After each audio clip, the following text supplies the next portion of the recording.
നമ്മളങ്ങനെ സ്വാമിത്തോപ്പിൽ നിന്നും ഇറങ്ങി. സ്വാമിത്തോപ്പിൽ നിന്ന് ഇറങ്ങി കഴിഞ്ഞപ്പോഴത്തേനും നല്ല ദാഹം. അപ്പോൾ ഒരു സോഡാ നാരങ്ങ വെള്ളം കുടിക്കാമെന്ന് വെച്ച് കയറിയതാ. ഇവിടെ ക്ഷേത്രത്തിന് അടുത്ത് തന്നെ ഉള്ള ഒരു സ്ഥലം. ഞങ്ങളപ്പോൾ ഇപ്പം ഒരു സോഡാ നാരങ്ങ വെള്ളം കുടിക്കാനായിട്ട് ഇവിടെ ഇറങ്ങിയിരിക്കുക. നല്ലൊരു ഇത് സോഡാ നാരങ്ങ വെള്ളം. ഇത് ഒരാൾക്കാതെ രണ്ടുപേർക്കാ? രണ്ടുപേർക്ക്. ഓക്കെ. ഇവിടെ ഞങ്ങളൊരു നാരങ്ങ വെള്ളം കുടിക്കാമെന്ന് വെച്ച് ഇറങ്ങിയതാണ്. അമ്മ കൊഞ്ചം മധുരം കൂട്ടിട്ട് തരണം. സർബത്ത് ഒഴിക്കണം. അതിനകത്ത് ഉപ്പ് മാത്രമേ ഉള്ളൂ. അപ്പൊ ഇത്തിരി പഞ്ചസാരയും കൂടെ ഒഴിച്ച് കുടിക്കാമെന്ന് വെച്ച്. നല്ല സുഖമുണ്ട്.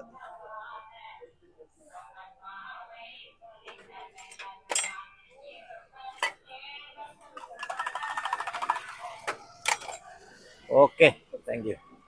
അതുകൊണ്ടല്ലേ ഇതിന്റെ കളർ മാറി, ചുവന്ന കളറായി. കൊള്ളാം.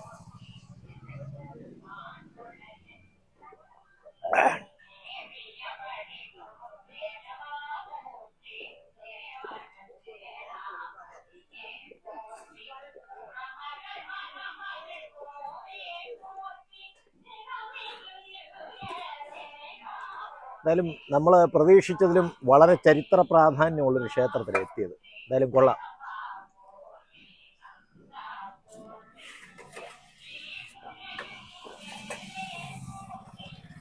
അപ്പോൾ നമ്മളങ്ങനെ സ്വാമിത്തോപ്പ് അയ്യ കോവിലിൽ നിന്ന് ഇറങ്ങി. ഇനിയിപ്പോൾ നമ്മൾ പോകാൻ പോകുന്നത് പിന്നെ സൗത്ത് കുണ്ടൽ ശ്രീ അയ്യ കോവിലിലേക്കാണ്. സൗത്ത് കുണ്ടൽ ശ്രീ അയ്യ കോവിലിലേക്ക്. ഓക്കെ, നമുക്കപ്പോൾ നമ്മുടെ യാത്ര തുടരാം. സൗത്ത് കുണ്ടൽ ശ്രീ അയ്യ കോവിൽ നിന്നും കോവിലിലേക്ക് പോകുന്ന വഴിക്ക് അതിമനോഹരമായ ദൃശ്യമാണ്. കാരണം മരുത്വാമലയുടെ അതിമനോഹരമായ ദൃശ്യം നമുക്ക് പോകുന്ന വഴിയിൽ മുഴുവൻ കാണാൻ സാധിക്കും. അപ്പോൾ കണ്ടില്ലേ, അത് മരുത്വാമലയാണ്. മൃതസഞ്ജീവനി കൊണ്ടുവന്ന മല, അല്ലെങ്കിൽ ഹനുമാൻ മൃതസഞ്ജീവനിയുമായി ലങ്കയ്ക്ക് പോകുന്ന വഴിക്ക് അതിൻ്റെ ഒരു ഭാഗം ഇവിടെ അടർന്നു വീണു എന്നാണ് ഐതിഹ്യം. അങ്ങനെയാണ് മരുത്വാമല ഇവിടെ ഉണ്ടായത്. അപ്പോൾ ആ മരുത്വാമലയോട് ചേർന്ന്, അല്ലെങ്കിൽ ആ മരുത്വാമലയുടെ ഒക്കെ വലത് സൈഡിലായിട്ട് നമ്മളൊരു മറ്റൊരു വളരെ ഭംഗിയുള്ള ഒരു ക്ഷേത്രം കണ്ടത് ഷിർദി സായിയുടെ ഒരു ക്ഷേത്രമാണ്. അപ്പോൾ ആ ക്ഷേത്രം ഒന്ന് കണ്ടപ്പോൾ അതും കൂടി ഒന്ന് ഷൂട്ട് ചെയ്തിട്ട് നമുക്ക് സൗത്ത് കുണ്ടൽ അയ്യ കോവിലേക്ക് പോകാമെന്ന് വിചാരിച്ചു. അപ്പോൾ നമ്മൾ അടുത്തതായിട്ട് ഒരു സായിബാബയുടെ ഒരു ഒരു ഒരു ക്ഷേത്രം, സായിബാബയുടെ ഒരു ക്ഷേത്രത്തിലേക്കാണ് എത്തിയിരിക്കുന്നത്. അപ്പോൾ ഈ ക്ഷേത്രത്തിൻ്റെ വിശേഷങ്ങൾ എന്താണെന്നുള്ളത് നമുക്ക് കണ്ടറിയാം. ഓക്കെ, സായിബാബയുടെ ഒരു ക്ഷേത്രമാണ്. വളരെ മനോഹരമായൊരു ക്ഷേത്രമാണ്. ഇതിൻ്റെ നിർമ്മാണ പ്രവർത്തനങ്ങളൊക്കെ നടക്കുന്നേ ഉള്ളൂ. ഇത് ഷിർദി സായി ബാബയുടെ ക്ഷേത്രമാണ്. മൊത്തം വൈറ്റ് കളറിൽ, അതായത് ഏകദേശം പളുങ്ക് പോലെ ഇരിക്കുന്ന, അത്രയ്ക്ക് പളുങ്ക് പോലെ ഭംഗിയുള്ള ഒരു ക്ഷേത്രമാണ്. ഇവിടുത്തെ പ്രതിഷ്ഠകളൊക്കെ കൂടുതലും മാർബിളിലാണ് തീർത്തിരിക്കുന്നത്. നമ്മൾ മുൻപ് കന്യാകുമാരിയിൽ കണ്ട ജൈന ക്ഷേത്രത്തിൻ്റെ കൂട്ട് ക്ഷേത്രമൊന്നും മാർബിളിലല്ല എങ്കിലും ക്ഷേത്രത്തിൻ്റെ വിഗ്രഹങ്ങൾ മിക്കവാറും എല്ലാം മാർബിളിലാണ് തീർത്തിരിക്കുന്നത്. നിർമ്മാണ പ്രവർത്തനങ്ങളൊക്കെ നടക്കുന്നേ ഉള്ളൂ. അവിടെ മരുത്വാമലയുടെ ഭംഗി നമുക്ക് കാണാം. ഇതൊരു ആനന്ദാലയം എന്നാണ് എഴുതി വച്ചിരിക്കുന്നത്. ശ്രീ ഷിർദി സായി ആനന്ദാലയം എന്നാണ് എഴുതിയിരിക്കുന്നത്. മരുത്വാമലയോട് അഭിമുഖമായിട്ട് നിലനിൽക്കുന്ന അതിമനോഹരമായ ഒരു ക്ഷേത്രമാണ്. ഞാൻ ആ ക്ഷേത്രത്തിലേക്ക് പ്രവേശിച്ച് ആ ക്ഷേത്രത്തിലിരുന്നൊന്ന് പ്രാർത്ഥിക്കണമെന്നൊക്കെ വിചാരിച്ചാണ് ഉള്ളിലേക്ക് പ്രവേശിച്ചത്. അവിടെ വളരെ നിശബ്ദമായ ഒരു അന്തരീക്ഷമാണ്, ശാന്തവും നിശബ്ദവുമായ അന്തരീക്ഷം. എന്തായാലും ഞാൻ അവിടെ ചെന്ന് തൊഴുത് പ്രാർത്ഥിച്ചു. അവിടെ 2 പാദുകങ്ങൾ വെച്ചിട്ടുണ്ട്. ഷിർദി സായിയുടെ പാദുകങ്ങളെന്ന് തോന്നിപ്പിക്കുന്ന വിധമുള്ള 2 പാദുകങ്ങൾ വെച്ചിട്ടുണ്ട്.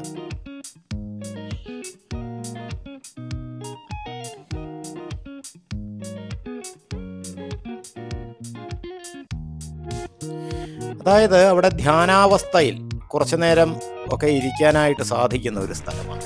ഇത് മറ്റൊരു ഗോപുരത്തിൻ്റെ ദൃശ്യം. കൊള്ളാം. നമ്മൾ ഇറങ്ങി വരുമ്പോഴുള്ള ഒരു ഗോപുരം വളരെ ഭംഗിയായിട്ടുണ്ട്.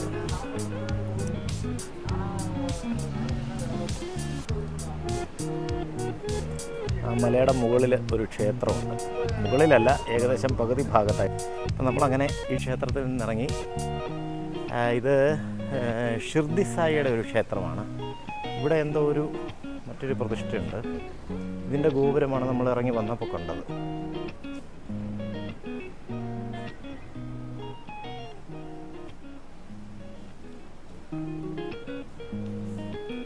ഷിർദി സായിയുടെ ചില വചനങ്ങളൊക്കെ എഴുതി വെച്ചിട്ടുണ്ട്. പക്ഷേ ഇത് തമിഴിലാണ് എഴുതി വെച്ചിരിക്കുന്നത്. എനിക്ക് തമിഴ് അത്ര വലിയ വായിച്ചറിയാൻ വയ്യ. ഇവിടെ എന്തോ ഒരു ഞെരിപ്പോട് പോലെ എന്തോ ഒന്ന് എരിയുന്നുണ്ട്.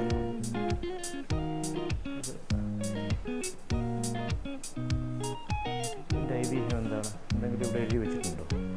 ഇവിടെ ഇംഗ്ലീഷിലും the 11 assurances of Shri Shirdi Sai ബാബയുടെ ഉപദേശങ്ങളാണ് ഉള്ളത്. നമ്മൾ ഇപ്പോൾ ഇവിടെ ഒരു ഞെരിപ്പോട് പോലെ ഒരു സംഗതിയുണ്ട്. അപ്പോൾ ഇതിൽ നിന്ന് കത്തി ഈ താഴെ വീഴുന്ന ഭസ്മമാണ് സത്യത്തിൽ ഇവിടുത്തെ പ്രസാദമെന്ന് പറയുന്നത്. കണ്ടില്ലേ? ഇതിൽ നിന്ന് കത്തി ഈ ചാരം ധാരാളമായിട്ട് താഴെ വീഴുന്നുണ്ട്. ഈ വിഭൂതിയാണ് ശരിക്കും ഇവിടുത്തെ ഭസ്മമെന്ന് പറയുന്നത്. അത് എന്തായാലും കൊള്ളാം. ഇതെന്താണ് ഇതിൻ്റെ ഐതിഹ്യം എന്നുള്ളത് അറിഞ്ഞുകൂടാ. ഇവിടെ ഒരു ഞെരിപ്പോടുണ്ട്. താഴെ ഭസ്മം കണ്ടില്ലേ? താഴെ ഭസ്മം ഇതിൻ്റെ താഴെ വീഴുന്നുണ്ട്. കണ്ടില്ലേ? ഇതിൻ്റെ അടിയിൽ ഇങ്ങനെ ഭസ്മം വീണുകൊണ്ടിരിക്കുകയാണ്. അപ്പോൾ അത് ഈ ഞെരിപ്പോടിൽ നിന്ന് എരിയുന്നതാണ് ഈ ഭസ്മമായിട്ട് താഴെ വീഴുന്നത്.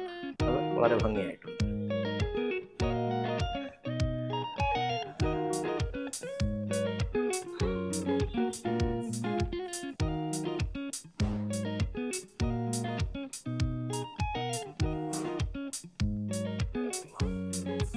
ഇത് ഇവിടുത്തെ ചില ആചാരങ്ങളുമായിട്ട് ബന്ധപ്പെട്ട ചില ഫോട്ടോസാണ്.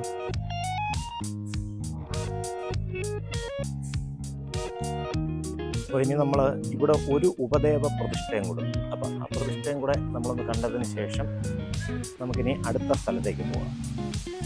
ഇതൊക്കെ പണികൾ നടക്കുകയാണ് ധാരാളമായിട്ട്. നിർമ്മാണ പ്രവർത്തനങ്ങൾ നടക്കുന്നേ ഉള്ളൂ. ഇവിടെ ഒരു ഗണപതിയുടെ പ്രതിഷ്ഠ, വിഘ്നേശ്വര പ്രതിഷ്ഠയാണ് ഇവിടെ ഉള്ളത്.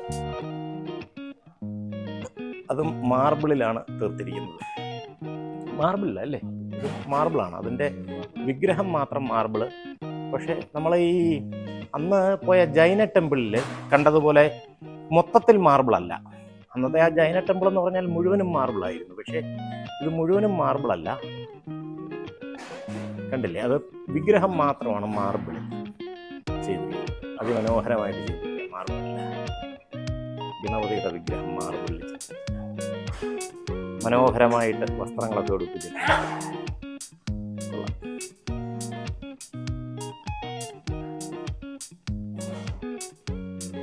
അപ്പോൾ അങ്ങനെ നമ്മൾ ഇതിനൊരു പ്രദക്ഷിണം വെച്ച് നമ്മളിനി ഇറങ്ങുകയാണ്. നമ്മുടെ അടുത്ത യാത്ര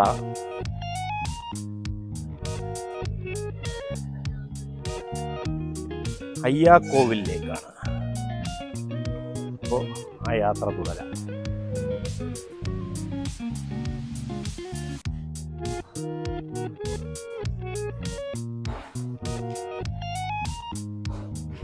ഓക്കെ, അപ്പോൾ നമ്മൾ അടുത്ത യാത്ര തുടരുകയാണ്.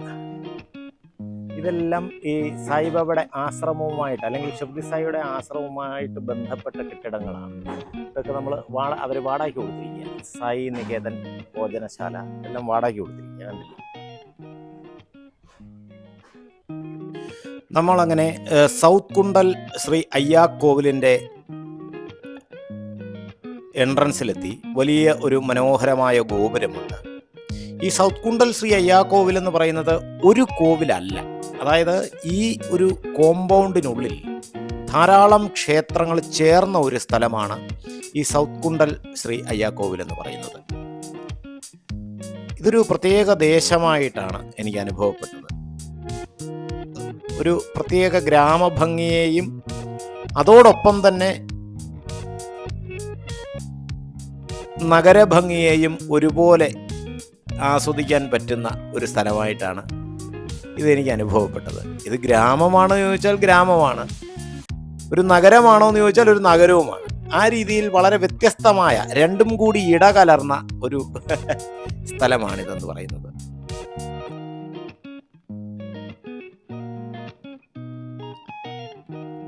നമ്മൾ പോകുന്ന വഴിക്ക് തന്നെ ധാരാളം ചെറിയ ചെറിയ ക്ഷേത്രങ്ങൾ, അതുകൂടാതെ കുറച്ചുകൂടെ ചെല്ലുമ്പോൾ വലിയ വലിയ ക്ഷേത്രങ്ങൾ,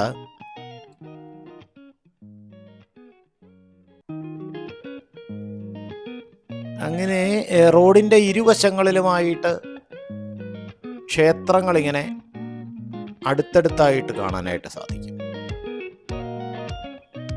ആ ക്ഷേത്രങ്ങളോടൊപ്പം തന്നെ വീടുകളും ഒക്കെ ഉണ്ട്. ഇവിടെ ഞങ്ങൾ കയറി വരുന്ന വഴിക്ക് ഒരു സുന്ദരിയെ കണ്ടു. അവള് ഞങ്ങളുടെ ഷൂട്ടിങ് കണ്ട് ആസ്വദിച്ചുകൊണ്ടിരിക്കുകയാണ്. എന്താടി, ഹായ്. അപ്പോൾ ഇതാണ് സൗത്ത് കുണ്ടൽ അയ്യാക്കോവിൽ എന്ന് പറയുന്നത്. ഇത് വലിയ അത്ര വലിയ പൗരാണികതയൊന്നും ഉള്ള ഒരു കോവിലല്ല. ഇതേതോ ഒരു അയ്യരുടെ കോവിലാണ് സൗത്ത് കുണ്ടൽ അയ്യാക്കോവിൽ. വലിയ പൗരാണികതയൊന്നും ഉള്ളതല്ല. ക്ഷേത്രം അടച്ചിരിക്കുകയാണ്. എങ്കിലും തിരുപ്പതി അപ്പൻ്റെ ഒരു പ്രതീകമായിട്ടാണ് ഈ കോവില്. അയ്യാ വൈകുണ്ഠർ തിരുപ്പതി തിരുക്കോവിൽ എന്നാണ് ഇത് പറയപ്പെടുന്നത്. അപ്പം എന്തായാലും നമുക്ക് തിരിച്ചു പോവാം. വൈകുണ്ഠ കോവിലൊക്കെ കണ്ടു. നമ്മളങ്ങനെ അയ്യാ വൈകുണ്ഠ കോവിലിൽ നിന്ന് ഇറങ്ങി. പക്ഷെ അത് അത്ര വലിയ പ്രശസ്തമായ ഒരു ക്ഷേത്രമൊന്നുമല്ല, ചരിത്ര പ്രാധാന്യമൊന്നുമുള്ള ഒരു ക്ഷേത്രമൊന്നുമല്ല. അത് കണ്ടപ്പോഴാണ് അത് മനസ്സിലായത്. നമ്മൾ അടുത്തതായി എത്തി നിൽക്കുന്നത് മുട്ടപ്പതി എന്ന് പറയുന്ന ഒരു ക്ഷേത്രത്തിലാണ്. ഈ മുട്ടപ്പതി ക്ഷേത്രം എന്ന് പറയുന്നത് നമുക്ക് പുറത്തുനിന്ന് നോക്കിക്കഴിഞ്ഞാൽ വളരെ വലിയ പൗരാണികമായ ഒരു ക്ഷേത്രമായിട്ട് തോന്നും. അപ്പോൾ പൗരാണികമായ ഒരു ക്ഷേത്രം തന്നെയാണ്. എങ്കിലും എനിക്ക് തോന്നുന്നു ഈ തമിഴ്നാട്ടിലെ മിക്ക ക്ഷേത്രങ്ങൾ, അതായത് ഇങ്ങനെയുള്ള ചില മന്ദിരങ്ങൾ എന്ന് പറയുന്നത് മന്ദിരം പോലെയാണ്. ഇതൊരു ക്ഷേത്രം പോലെയാണ് തോന്നുന്നതെങ്കിലും ഒരു മന്ദിരമായിട്ടാണ് ഇത് ആചരിക്കപ്പെടുന്നത്. അപ്പോൾ ഈ മന്ദിരങ്ങളൊക്കെ തന്നെ പതികളുടെ, അതായത് പതികളുടെ ഇതായിട്ടാണ് നമ്മൾ പറയപ്പെടുന്നത്. അപ്പോൾ ആ പതികളെന്ന് പറയുന്നത് പ്രധാനമായിട്ടും അയ്യാ വൈകുണ്ഠസ്വാമിയുമായിട്ട് ബന്ധപ്പെട്ടതാണ് ഈ 18 പതികളും. അപ്പോൾ ശരിക്കും പറഞ്ഞാൽ ഈ അയ്യാ വൈകുണ്ഠർ എന്ന് പറയുന്നത് കൊല്ലവർഷം 1008 മാസി മാസം 20-ാം തീയതി തിരുച്ചെന്തൂർ കടലിൽ നാരായണന്റെയും ലക്ഷ്മി ദേവിയുടെയും പുത്രനായി അവതരിച്ചു എന്നാണ് പറയപ്പെടുന്നത്. അയ്യാ വൈകുണ്ഠർ സ്വാമിയുടെ ഒരുപാട് മഠങ്ങൾ അല്ലെങ്കിൽ ആശ്രമങ്ങൾ അല്ലെങ്കിൽ മന്ദിരങ്ങൾ ഒക്കെ ധാരാളമായിട്ട് കന്യാകുമാരിയെയും തമിഴ്നാടിനെയും ഒക്കെ കേന്ദ്രീകരിച്ച് ഉണ്ടെന്നാണ് നമുക്ക് കാണാൻ സാധിക്കുന്നത്. ത്രിമൂർത്തികളുടെ രൂപങ്ങൾ സ്വീകരിച്ച് എല്ലാ ദിവ്യശക്തികളും ഉൾക്കൊള്ളുന്ന നാരായണൻ തൻ്റെ വൈകുണ്ഠ അവതാരത്തിന് മുൻപ് തിരുച്ചെന്തൂർ തീരത്ത് തൻ്റെ 9-ാം ജന്മമെടുക്കുന്നു. തൻ്റെ 9-ാം ജന്മമെടുക്കുന്ന ഈ നാരായണൻ പിന്നീട് വൈകുണ്ഠഘു ശിശുവിന് ജന്മം നൽകുമെന്നത് ഇവിടെ ശ്രദ്ധേയമാണ്. ഈ സംഭവങ്ങളെല്ലാം കലിയെ കീഴടക്കാൻ, കലിയുഗം എന്ന് പറയുന്നത് തന്നെ കലികാലമാണല്ലോ. അപ്പോൾ കലിയുഗത്തിലെ കലിയനെ കീഴടക്കാനും കലിയുഗം പൂർത്തിയാക്കാനുമുള്ള നാരായണന്റെ ഘട്ടം ഘട്ടമായുള്ള പദ്ധതികളുടെ ഭാഗമായിട്ടാണെന്നാണ് എന്ന് പറഞ്ഞാൽ ഐതിഹ്യം വിശ്വസിക്കപ്പെടുന്നത്. നേരത്തെ കലിയുഗത്തിന്റെ അവസാനത്തോട് അടുക്കുമ്പോൾ വൈകുണ്ഠർക്ക് ജന്മം നൽകാനായിട്ട് പ്രപഞ്ചത്തിലെ എല്ലാ സ്ത്രീ ശക്തികളെയും ഉൾക്കൊള്ളുന്ന ഒരു മകരരാശിയായി തിരുച്ചെന്തൂർ കടലിൽ നാരായണ ദേവിയെ വളരാൻ അനുവദിച്ചു. ഇതൊക്കെ ഓരോ ഐതിഹ്യങ്ങളാണ്. അനുവദിച്ചുവെന്നും നാരായണ കൃപയാൽ ഈ ലക്ഷ്മിയുടെ, അതായത് ഈ ദേവിയുടെ ഗർഭപാത്രം ഏക പരമഥ വൈകുണ്ഠരമായി ജനിക്കുന്നു. അതായത് കലിയെ നശിപ്പിക്കാനും ധർമ്മയുഗത്തെ സ്ഥാപിക്കുവാനും വേണ്ടിയുള്ള ഒരു ഒരു ഒരു വൈകുണ്ഠർക്ക് വിജ്ഞൈ എന്ന പേരിൽ സമുദ്രത്തിൽ നാരായണൻ നൽകി, അല്ലെങ്കിൽ ആ വൈകുണ്ഠരെ ചുമതലപ്പെടുത്തി എന്നാണ് അർത്ഥം. അതായത് ധർമ്മയുഗത്തെ സ്ഥാപിക്കാനായിട്ട് നാരായണർ തന്നെ വൈകുണ്ഠരനായി ജനിച്ചുവെന്ന വാദമാണ് അഖില തൃട്ടു അമ്മനയിൽ നിലനിൽക്കുന്നതെങ്കിലും കളിയച്ചിപ്പു ധർമ്മയുഗ ഉത്ഭവം എന്നീ രണ്ട് ലക്ഷ്യങ്ങളാൽ നരന വികുന്ദർ, നാരായണ വൈകുണ്ഠർ എന്നിവർ രണ്ട് വ്യത്യസ്ത വ്യക്തിത്വങ്ങളായി.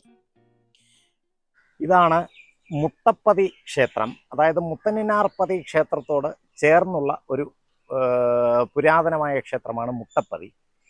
ആ മുട്ടപ്പതി ക്ഷേത്രത്തിലേക്ക് നമുക്ക് പോകാം. പക്ഷെ അവിടെ ക്ഷേത്രം അടച്ചിരിക്കുകയാണ്. അപ്പോൾ നമുക്ക് മുട്ടപ്പതി ക്ഷേത്രം ഒന്ന് കാണാം. ഒരു 15 മിനിറ്റ് നിന്നെങ്കിൽ മാത്രമേ അത് തുറക്കുകയുള്ളൂ എന്ന് പറഞ്ഞു. അപ്പോൾ മുത്തന്നിനാർപ്പതി ക്ഷേത്രം കഴിഞ്ഞ് മുട്ടപ്പതി ക്ഷേത്രത്തിലേക്ക് വരാം. ഓക്കെ. അപ്പോൾ ഈ മുത്തന്നിനാർപ്പതി എന്ന് പറയുന്നതും ഒരു ക്ഷേത്ര സങ്കല്പത്തിൽ നിലനിൽക്കുന്നതല്ല. അയ്യാ വൈകുണ്ഠർ സ്വാമിയുടെ പല മന്ദിരങ്ങളിൽ, അതായത് പലരും പല ആശ്രമങ്ങൾ പോലെ അയ്യാ വൈകുണ്ഠരെ ഉപാസിച്ച് അദ്ദേഹത്തിൻ്റെ പതിയായി, അദ്ദേഹത്തിൻ്റെ ശിഷ്യന്മാരെ എന്നുള്ളതാണ് അർത്ഥം, പതിയായി അവരവരുടെ അനുഗ്രഹം കൊണ്ട്, അല്ലെങ്കിൽ ഈ വൈകുണ്ഠർ സ്വാമിയുടെ അനുഗ്രഹം കൊണ്ട് അവർ ശരിക്കും പറഞ്ഞാൽ അവർ നേടിയെടുത്തതായ സിദ്ധി വൈഭവത്താൽ ധർമ്മയുഗത്തെ പാലിക്കാനായിട്ട് ശ്രമിച്ചതിൻ്റെ ആശ്രമങ്ങളാണ് കൂടുതലും ഇതുള്ളത്. അപ്പോൾ ഈ കളിയച്ചിപ്പു ധർമ്മയുഗ ഉത്ഭവം എന്നൊക്കെ പറയുന്നത് ഇത് രണ്ട് ലക്ഷ്യങ്ങളാണ്. അതായത് തമിഴിൽ ഉള്ള രണ്ട് ലക്ഷ്യങ്ങളാണ്, അല്ലെങ്കിൽ അതിനെ ആചരിക്കേണ്ടതായ ചില ധർമ്മങ്ങളായിട്ടാണ് പറയുന്നത്. രണ്ട് ധ്രുവങ്ങൾ ഒരേ നേർരേഖയിൽ വലയം ചെയ്യുന്നതായി സൂക്ഷ്മമായി പ്രവർത്തിക്കുന്നു. അതായത് ഒരേ നേർരേഖയിൽ വലയം ചെയ്യുന്ന ഒരു സൂക്ഷ്മ ശക്തിയായിട്ട് പ്രവർത്തിക്കുന്നു എന്നാണ്. മറ്റൊരു തരത്തിൽ പറഞ്ഞാൽ വൈകുണ്ഠർ നാരായണന്റെ സംഹാര പ്രവർത്തനത്തിന്റെ സൂക്ഷ്മഘട്ടമാണ് എന്നാണ് പറയപ്പെടുന്നത്. അതായത് ത്രിമൂർത്തികളായ 33 കോടി ദേവന്മാരുടെയും 44 കോടി ദേവ ഋഷിമാരുടെയും തപസ്സുകളുടെ പ്രയോജനമാണ് വൈകുണ്ഠരുടെ ജനനം. അപ്പോൾ എന്നതിനാൽ അവരെ കാളിയുടെ ആധിപത്യത്തിൽ നിന്നും രക്ഷിക്കുവാൻ അദ്ദേഹം എല്ലാ ആൺപെൺ ദേവതകളുടെയും ഏകീകൃത രൂപമായി മാറുന്നു. പ്രപഞ്ചവും എല്ലാവരുടെയും ബഹുമാനിക്കപ്പെടുന്ന ഏക ദൈവ വിശ്വാസിയുമാണ്. അവിടെ ജാതിമത ഭേദങ്ങളൊന്നുമില്ല. അതാണ് വൈകുണ്ഠസ്വാമിയുടെ ഒരു പ്രത്യേകത എന്ന് പറയുന്നത്. മറുവശത്ത് അദ്ദേഹം സമീപകാല തലമുറയിൽ പെട്ടയാളാണ്. അതിനാൽ അദ്ദേഹം ഒരു പുരാണ കഥാപാത്രമൊന്നുമല്ല. അതാണ് നമ്മൾ പ്രത്യേകം ചരിത്രത്തിലും അറിയപ്പെടുന്നുണ്ട്. ഈ വൈകുണ്ഠസ്വാമി ഒരു പുരാണ കഥാപാത്രവുമല്ല, എന്നാൽ ചരിത്രത്തിൽ അറിയപ്പെടുന്നതുമാണ്. ബൈബിളിൽ കാണുന്ന അദ്ദേഹത്തിൻ്റെ മിക്ക പഠിപ്പിക്കലുകളും പ്രവർത്തനങ്ങളും ബാഹ്യ സമകാലിക ചരിത്ര പരാമർശങ്ങളിലും നമുക്ക് അത് കാണാനായിട്ട് സാധിക്കും. അപ്പോൾ പ്രധാനമായിട്ടും ഹിന്ദുക്കളായാലും മുസ്ലിങ്ങളായാലും ക്രിസ്ത്യാനികളായാലും ജാതി മതഭേദമന്യേ ഏകീകൃതമായ ഒരു സംസ്കൃതിയെ നിലനിർത്തിയിരുന്ന ഒരു സ്വാമിയായിട്ടാണ് അദ്ദേഹത്തെ നമ്മൾ കാണുന്നത്. അന്തർദേശീയ തലത്തിൽ കാണപ്പെടുന്നുണ്ടെങ്കിലും അദ്ദേഹത്തിൻ്റെ ഈ വിപുലമായ ആത്മീയ വ്യക്തിത്വവും പഠിപ്പിക്കലുകളുമൊക്കെ അന്തർദേശീയ തലത്തിൽ കാണപ്പെടുന്നുണ്ടെങ്കിലും അദ്ദേഹം വാമൊഴിയായി പ്രസംഗിക്കുകയും ചെയ്തു. അദ്ദേഹത്തിൻ്റെ വായ്മൊഴികളാണ് കൂടുതലും നമുക്ക് കേൾക്കാനായിട്ട്, അല്ലെങ്കിൽ നമുക്ക് അറിയാൻ സാധിക്കുന്നത്. അദ്ദേഹത്തിൻ്റെ വാക്കാലുള്ള പഠിപ്പിക്കലുകൾ പാതിരം, ശിവകണ്ഠ അതികര പാതിരം, ഡിങ്കൽ പാദം, ചട്ടു നീതോലൈ തുടങ്ങിയ നിരവധി ഗ്രന്ഥങ്ങളായി സമാഹരിച്ചിട്ടുണ്ട്. അപ്പോൾ ഈ പറഞ്ഞിരിക്കുന്ന പാതികം, ശിവകണ്ഠ അതികര പാതിരം, ഡിങ്കൽ പാദം, ചട്ടു നീതോലൈ, അപ്പോൾ ഇതെല്ലാം ഓരോ ആശ്രമങ്ങളിലും വ്യത്യസ്തമായ രീതിയിലാണ് ഇത് ഓരോന്നും ആചരിക്കുന്നത്. അപ്പോൾ അത് ഗ്രന്ഥങ്ങളായി സമാഹരിച്ചിട്ട് അതിനെ ഓരോ സ്ഥലങ്ങളിലും, ഇപ്പോൾ ഈ മുത്തന്നിനാർപ്പതിയിലായാലും അതേപോലെ തന്നെ മുട്ടപ്പതിയിലായാലും ഒക്കെ ഇതിൻ്റെ പല രൂപങ്ങളിലുള്ള ആചാരങ്ങളാണ് സമന്വയമായി അനുഷ്ഠിച്ചു കൊണ്ടിരിക്കുന്നത്. മതരൂപീകരണം, മതസമന്വയം തുടങ്ങിയ പ്രവർത്തനങ്ങൾ അഖിലാതിരയുടെ പഠിപ്പിക്കലുകൾക്ക് വിരുദ്ധമാണെങ്കിലും, അതൊക്കെ അതിന് വിരുദ്ധമായിട്ടാണെങ്കിലും അഖിലതിരയും അരുൾ ഗ്രന്ഥത്തിൽ കാണുന്ന ചില ഗ്രന്ഥങ്ങളും അയ്യവർഹി എന്ന മതരൂപീകരണത്തിൻ്റെ അടിസ്ഥാനമാണ്. അപ്പോൾ ഇതൊരു മതമായി തന്നെ, അല്ലെങ്കിൽ ഒരു മതം എന്ന് പറഞ്ഞാൽ അത് ഒരു അഭിപ്രായമെന്നാണല്ലോ അർത്ഥം. അപ്പോൾ ആ മതരൂപീകരണത്തിൻ്റെ, ഒരു അഭിപ്രായ രൂപീകരണത്തിൻ്റെ അടിസ്ഥാനമായിട്ട് ഈ അരുൾ ഗ്രന്ഥത്തിൽ കാണുന്ന ചില ഗ്രന്ഥങ്ങളും ഇതിനകത്ത് അയ്യവർഹി എന്ന ഒരു അയ്യരുടെ അഭിപ്രായം എന്ന മതത്തിൻ്റെ രൂപീകരണത്തിനുമൊക്കെ വളരെയധികം സ്വാധീനം ചെലുത്തിയിട്ടുണ്ട്. അയ്യാ വൈകുണ്ഠം കടലിൽ നിന്ന് ഉദയം ചെയ്ത ദിവസമാണ് വൈകുണ്ഠ അവതാര ദിനമായി നമ്മൾ ആഘോഷിക്കപ്പെടുന്നത്. അപ്പോൾ ഇനി അകത്ത് നടക്കുന്ന ആ വായ്മൊഴി സംബന്ധമായ ചില പ്രത്യേകതരം ആചാരാനുഷ്ഠാനങ്ങൾ നമുക്ക് കാണാം.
നമ്മളങ്ങനെ മുട്ടപ്പതി ക്ഷേത്രത്തിൽ നിന്നും ഇറങ്ങി വളരെ വ്യത്യസ്തമായ ചില ആചാരക്രമങ്ങളാണ് ഇവിടെ കാണാനായിട്ട് സാധിച്ചത്. അത് എന്താണെന്ന് എനിക്ക് പറഞ്ഞു തരാൻ അറിഞ്ഞുകൂടാ. ഞാൻ വെളിയിൽ നിന്ന് നോക്കിയ സമയത്ത് വളരെ പുരാതനമായ ഒരു ക്ഷേത്രമായിട്ടൊക്കെ എനിക്ക് തോന്നിയത്, പൗരാണികമായ ഒരു ക്ഷേത്രമായിട്ടൊക്കെയാണ്. പക്ഷേ അതിൽ നിന്നൊക്കെ മാറി ഇപ്പോൾ മറ്റ് പല രീതിയിലുള്ള ആചാരങ്ങളാണ് ഞാൻ ഉള്ളിൽ കണ്ടത്. അപ്പോൾ അതിനകത്ത് എന്താണ് പ്രാർത്ഥന എന്നൊന്നും എനിക്ക് അറിഞ്ഞുകൂടാ. എനിക്ക് തോന്നുന്നു ഇതും ഒരു സ്വാമിയുടെ ഒന്നുകിൽ ഒരു സമാധി മണ്ഡപമോ അങ്ങനെ എന്തോ ആയിരിക്കണം. എന്തായാലും എനിക്ക് തോന്നുന്നത് അങ്ങനെ എന്തോ ഒരു സംഭവമാണ്. കാരണം നമ്മുടെ ക്ഷേത്രങ്ങളിലൊക്കെ ആചരിക്കുന്ന രീതിയിലുള്ള ആചാരാനുഷ്ഠാന ക്രമങ്ങളോ അല്ലെങ്കിൽ മൂർത്തികളുടെ പ്രതിഷ്ഠയോ കാര്യങ്ങളോ ഒന്നും അല്ല ഇവിടെ ഉള്ളത്. ഇവിടെ വളരെ പ്രത്യേകമായ വിഭിന്നമായ രീതിയിലുള്ള ചില ആചാരങ്ങളാണ് കണ്ടത്. അപ്പോൾ നമ്മൾ ഉള്ളിൽ കണ്ട മാതിരിയുള്ളത്. ഓക്കെ, അപ്പോൾ നമുക്കിനി മുട്ടപ്പതി ക്ഷേത്രത്തിൽ നിന്ന് അടുത്ത സ്ഥലത്തേക്ക് യാത്രയാകാം. ഓക്കെ.